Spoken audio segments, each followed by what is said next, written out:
দীর্ঘ 3 ঘন্টা জার্নি শেষে বাড়িতে পৌঁছালাম। 2-3 বার কলিং বেল চাপ দেওয়ার পর আমার শাশুড়ি এসে দরজা খুলে দিলেন। শাশুড়ি দরজা খুলে আমাদের দেখে বোধহয় খুশি হলেন না। দরজাটা খুলে দিয়েই ভেতরে চলে গেলেন। আমি দরজাটা বন্ধ করে নিজের ঘরে গেলাম। আমার ঘরের অবস্থা দেখে চক্ষু চড়ক গাছ। ঘরের অবস্থা নাজেহাল। একটা কিছুও ঠিক নেই। ড্রয়ারের সব জামা কাপড় খাটের উপর ছড়ানো ছিটানো। ড্রেসিং টেবিলের জিনিসপত্র এলোমেলো করে রাখা, কিছু আবার ফ্লোরে কড়াকড়ি খাচ্ছে। আবার আলমারিটার আয়নার কাঁচটাও ভাঙা। ভীষণ আশ্চর্য হলাম। রেদওয়ানকে ডেকে জিজ্ঞেস করলাম, রেদওয়ান, আমার ঘরের অবস্থা এমন কেন? আলমারির কাঁচটা আহ, ভাঙলো কে?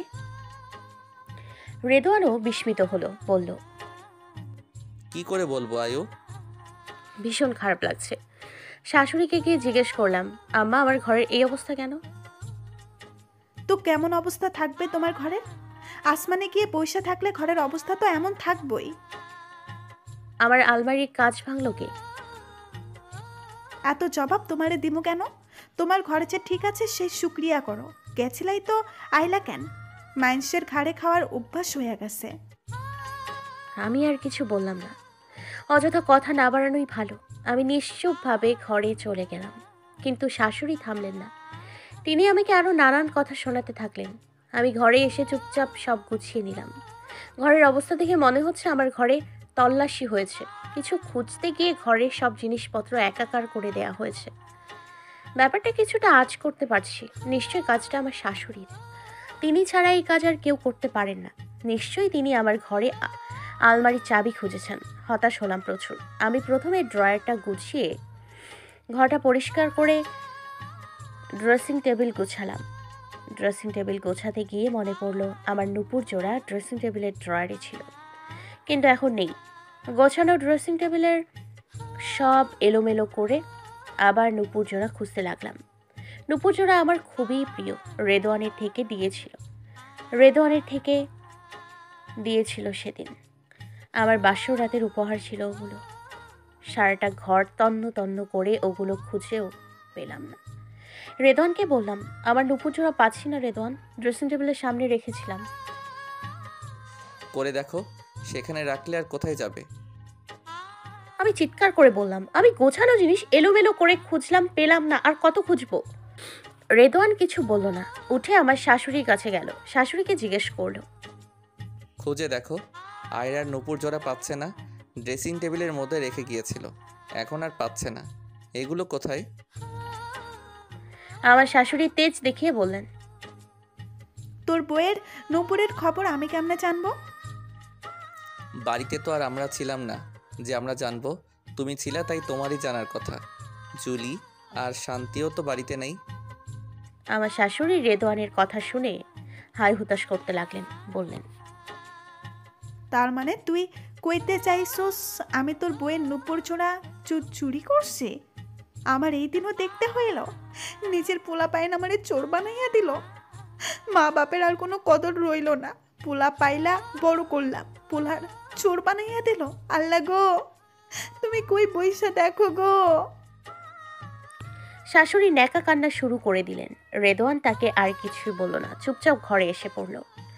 আমি আর কথা বললাম না। নুপুর জোড়া আর আমার নেই, সেটা অন্য কারোর হয়ে গেছে বুঝতে পারলাম। কথা না বাড়িয়ে ঘরটা আবার গুছিয়ে ময়লা কাপড় চোপড় ধুয়ে নিলাম। কাপড় মেলে এসে দেখলাম আমার শাশুড়ি ঘুমোচ্ছে। দুপুর হয়ে এসছে। রান্নাঘরে গিয়ে হাঁড়ি পাতিল ধুয়ে রান্নার জন্য চালের ড্রাম খুলতেই দেখলাম কিচ্ছু নেই। চাল নেই, ডাল নেই। ভীষণ আশ্চর্য হলাম। এরকম এ বাড়িতে কখনো আমি দেখিনি। আমার জায়েরাও বাড়ি নেই, তারা বাপের বাড়ি গেছে। তারা মাকে এভাবে বাজার না করে দিয়ে চলে যাবে, ব্যাপারটা কেমন জানি লাগছে। এখন রান্না করব কি? শাশুড়িকে জিজ্ঞেস করব, কিন্তু তাকে জিজ্ঞেস করলে তো সে আরো 10 রকমের কথা শুনিয়ে দেবে। তার উপর ঘুমোচ্ছে। ঘুম থেকে সজাগ করলে লঙ্কা কাণ্ড বাঁধাবে। তাই আর তাকে ডাক দিলাম না। চুপচাপ ঘরে চলে গেলাম। রেদওয়ান নামাজ পড়তে গেছে। এদিকে আমার খিদে পেয়েছে প্রচুর। গত রাতেও খাইনি, সকালেও তেমন কিছু খাইনি। কাজ করে এখন খুব খারাপ লাগবে। কিছু না খেয়ে কিছুক্ষণ শুয়ে থাকলাম। চোখ লেগে এলো। কলিং বেলের শব্দে ঘুম ভাঙলো। রেদওয়ান এসছে। ও এসেই বলল, খেতে দাও। কি খেতে দিব? রান্না হয়নি এখনো? কি রান্না করব? ঘরে রান্নার জন্য কিছু আছে নাকি? নেই কিছু? না। রেদওয়ান কিছু বলল না। কিছুক্ষণ পর আমার শাশুড়ির ঘুম ভাঙল। আমি শাশুড়িকে বললাম, আম্মা, ঘরে তো রান্না করার মতো কিছুই নেই। নেই যখন এনে নাও, কানের সামনে ঘ্যান ঘ্যান করো না তো। আমি চুপসে গেলাম। ঘরে এসে রেদওয়ানকে বললাম, তোমার কাছে টাকা নেই? কয় টাকা আছে? 470 টাকা আছে, কি করবে? চাল, ডাল, আলু নিয়ে আসো। খাবে কি? তাহলে তো আমার কাছে আর টাকা থাকবে না। তুমি হাতে টাকা রাখবে আর আমি না খেয়ে মরবো? যা আছে তা দিয়েই নিয়ে আসো, হাতে টাকা রাখা লাগবে না। রেদওয়ান কিছু বলল না, বেরিয়ে গেল। আমি ঘরের মধ্যে চুপটি করে বসে থাকলাম। কিছুক্ষণ পর আমার বড় ননদ রুষা এলো। তাকে দেখলাম হাতে করে টিফিন ক্যারিয়ারের বাটি নিয়ে এসছে। এসেই ডানে বামে না চেয়ে আমার শাশুড়ির ঘরে চলে গেল। বুঝলাম শাশুড়ির জন্য কিছু নিয়ে এসছে। আমি আর কিছু বললাম না, চুপটি করে আমার ঘরেই বসে থাকলাম। আমি ঘর থেকে বেরোলাম রেদওয়ানের আসার পর।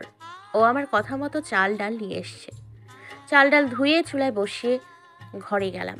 ভাত ফোটার ঘ্রাণ পেয়ে রান্নাঘরের দিকে এগোতেই দেখলাম শাশুড়ি রুষা আপার ব্যাগে পেঁয়াজ, রসুন, আদা, হলুদের বাটা থেকে পলিথিন ভরে হলুদ দিচ্ছেন।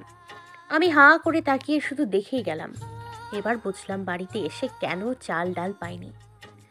দেখেও না দেখার ভান করে ঘরে চলে এলাম। রুষা আপার বড় মেয়েটার বয়স 10 বছর। ও আসার পর থেকেই ঘরে লাফালাফি শুরু করেছে। ও লাফাতে লাফাতে আমার ঘরে এলো। নুপুরের ঝংকারে ওর পায়ের দিকে তাকালাম। আমি অবাকের চরম পর্যায়ে পৌঁছালাম, কারণ ওর পায়েই আমার সেই নুপুর জোড়া। সন্ধ্যার দিকে রুষা আপা চলে গেলেন। নিশি আর নিহাল পুরো ঘরে জিনিসপত্র এলোমেলো করে ফেলেছে। আপা যাওয়ার পর আমি ঘর গুছিয়ে নিলাম। আমার শাশুড়ি আজকে আর তার ঘর থেকে বের হলেন না। আমিও আর সেদিকে এগোলাম না।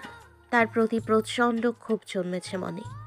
এতদিন আমার সাথে যাই করুক, যাই বলুক, আমি তাদের কিছুই বলিনি। মনে হতো সে আমাকে বলছে না, বলছে তার ছেলেকে।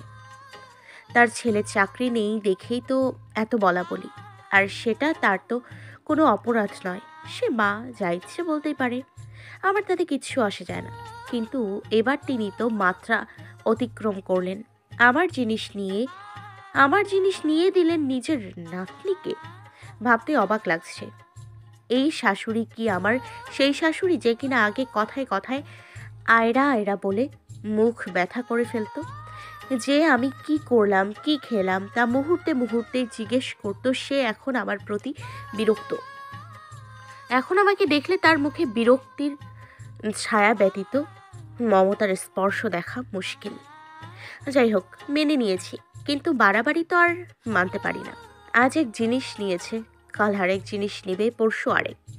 এভাবে তাকে আমি প্রশ্রয় দিব না। তবে এখন এসব বিষয় নিয়ে জিজ্ঞেস করব না কিছুই। বললেই সৃষ্টি হবে আরো নানান কথা। আমি ঘর ঝাড়ু দিয়ে বিছানায় এসে বসলাম। আপাতত অন্য কোনো কাজ নেই, বাড়িতে কোনো মানুষও নেই। যারা থাকলে বসে থাকার সুযোগ হয়তো পেতাম না। একজনের এই কাজ করো তো আরেকজনের সেই কাজ। একজনের কাজ শেষ হওয়ার আগেই আরেকজনের তাড়া। তাছাড়া ছোট জায়ের ছোট বোন তো 12 মাসেই বলতে গেলে এখানে পড়ে থাকে। তার আছে যত ফরমাইশ, সারাক্ষণেই চলে তার ভুরি ভোজ। রান্নাঘরেই পড়ে থাকা লাগে তখন। আগে কাজের লোক ছিল, ওর চাকরি যাওয়ার পর তাকে বিদায় করে দেয়া হয়েছে। তারা আমাদের টেনে বাড়তি কাজের লোক টানতে পারবে না। যাক, আমাদের টানতে পারবে এটাই অনেক। এসব মনে পড়লে হতাশ লাগে প্রচুর। এসব ভাবনা বাদ দিয়ে আপাতত জামা কাপড় ভাঁজ করাই মন দিলাম। কাপড় ভাঁজ করতে গিয়ে দেখলাম রেদনের একটা শার্টের কলারের দিকে অনেকটা অংশই ছিঁড়ে গেছে। খারাপ লাগলো বিষয়টা। এবার সুই সুতা নিয়ে বসে গেলাম সেই সেলাই করতে।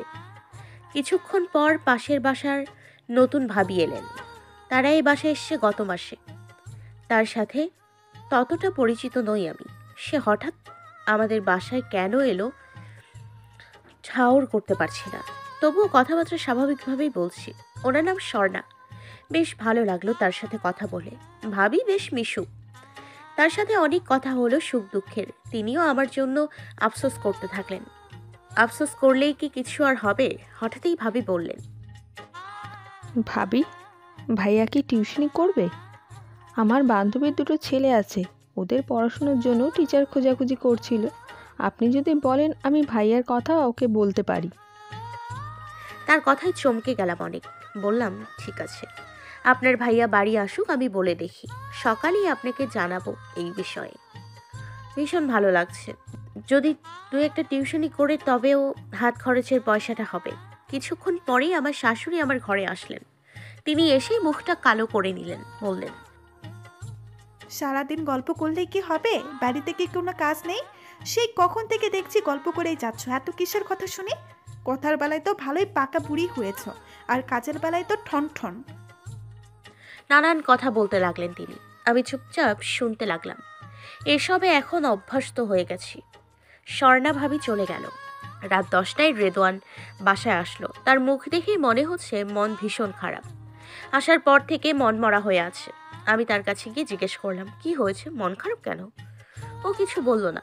আমি আবার জিজ্ঞেস করলাম, কথা বলছো না কেন, তোমার মন খারাপ কেন? কি বলবো, ভালো লাগছে না, আমাকে একটু একা থাকতে দাও তো। রেদওয়ান কিছুটা ধমকেই কথাটা বলল। অবাক হলাম। ও আমার সাথে এভাবে কথা বলে না সচরাচর। তাই বললাম, তুমি এভাবে কথা বলছো কেন আমার সাথে, কি হয়েছে তোমার? রেদওয়ান বিরক্তি নিয়ে বলল, কি হওয়ার বাকি রেখেছো তুমি বলো? তোমাদের ওখানে চাকরিটা করলে কি এমন ক্ষতি হয়ে যেত? নিজের পয়সায় দুমুঠো খেতে পারতাম তো। আমি তোমার অভিশাপটা থেকে মুক্তি হতাম, কিন্তু দিলে না তো। তোমার আবার লোকের কথাই ভয়। যেই লোকের কথার ভয়ে চাকরি করতে দিলে না, তারা কি তোমায় দেখছে? তুই তো আমায় খুব বলো ভাইদের বিদেশ পাঠিয়েছি নিজের অর্থ ব্যয় করে। তারা আমায় দেখছে না। তুমিও তো লোকের কথায় আমাকে চাকরি করতে দিলে না, তারা তোমাকে দেখছে। তুই জানো আমার অবস্থাটা? আজ এক পুরনো বন্ধুর সাথে দেখা হলো, দুজনে একসাথে বসে 2 কাপ চা খেলাম। তার ইমার্জেন্সি কল আসায় সে চলে গেল।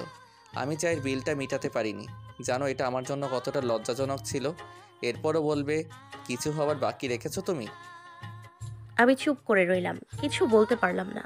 আমার প্রতি তার যত অভিযোগ আছে করুক সে। মিথ্যে অভিযোগ তো আর করেনি, সত্যি কথা বলেছে। রেদওয়ান কথা বলা শেষ করে আমার দিকে থেকে মুখ ঘুরিয়ে উল্টো হয়ে শুয়ে পড়ল।